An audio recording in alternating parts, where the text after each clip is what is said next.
प्यारे साथियों नमस्कार। तो जैसा कि आप जानते हैं, इस क्लास के अंदर हम सीखते हैं कुछ बेसिक कंसेप्ट जो कि हमारे लिए बहुत ही ज़्यादा कंफ्यूजिंग होते हैं, और उसी सेशन में मैं आप सभी लोगों के लिए लेकर आया हूँ ये दूसरा सेशन।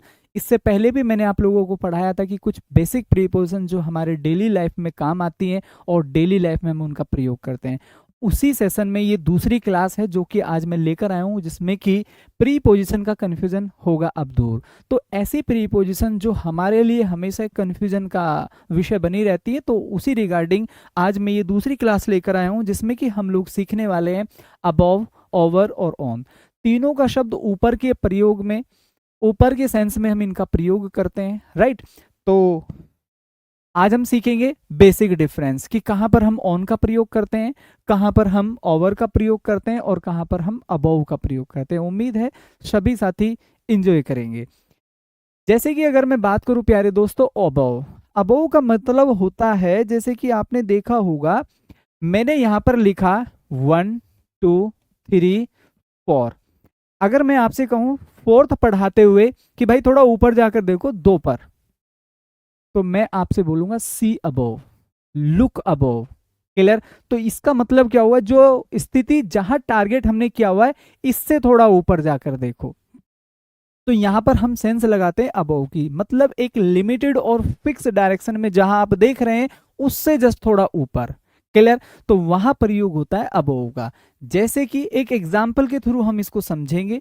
एग्जाम्पल फर्स्ट, मैंने यहां पर कहा लुक अबव, ऊपर देखो, ऊपर देखो। मतलब जब ये सेंटेंस आपको बोला गया तो आपका डायरेक्शन कहीं ना कहीं था, और जहां भी था उससे ऊपर के लिए मैंने आपको बोला। जैसे कि आप कार चलाते हैं और जब आपके सामने एक बड़ा व्हीकल आता है लाइक ट्रक, तो उसमें लिखा होता है सी अबव, ऊपर देखो। मतलब जहां आप देख रहे हैं थोड़ा ऊपर भी देखो, भाई ट्रक चल रहा है आगे हमारे, ठीक है। तो मैंने एक और एग्जाम्पल आपको दिया। मैंने कहा the water is flowing above it's,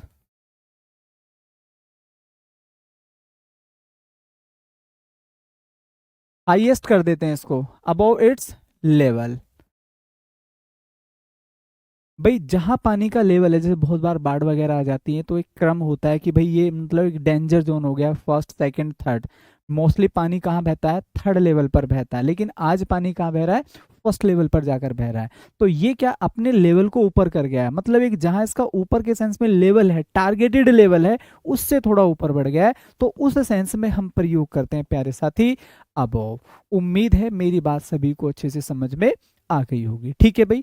अब मैं बात कर लेता हूं प्यारे साथी आपसे ओवर।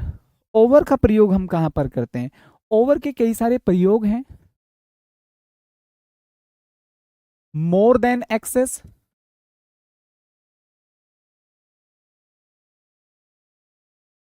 दूसरा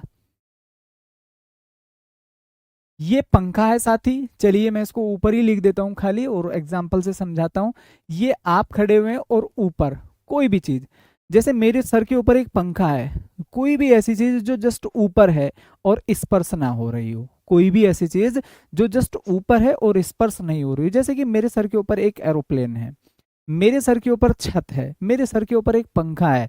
दूसरा मैं बात कर रहा हूँ मोर देन एक्सेस की, कोई भी चीज अधिक हो जाना। जैसे कि अगर मैं आपको 2 घंटे पढ़ाकर और आपकी क्लास का टाइम है केवल 2 घंटा, तो अब आप क्या कहोगे, 2 घंटे बाद क्लास इज ओवर, ठीक है भाई।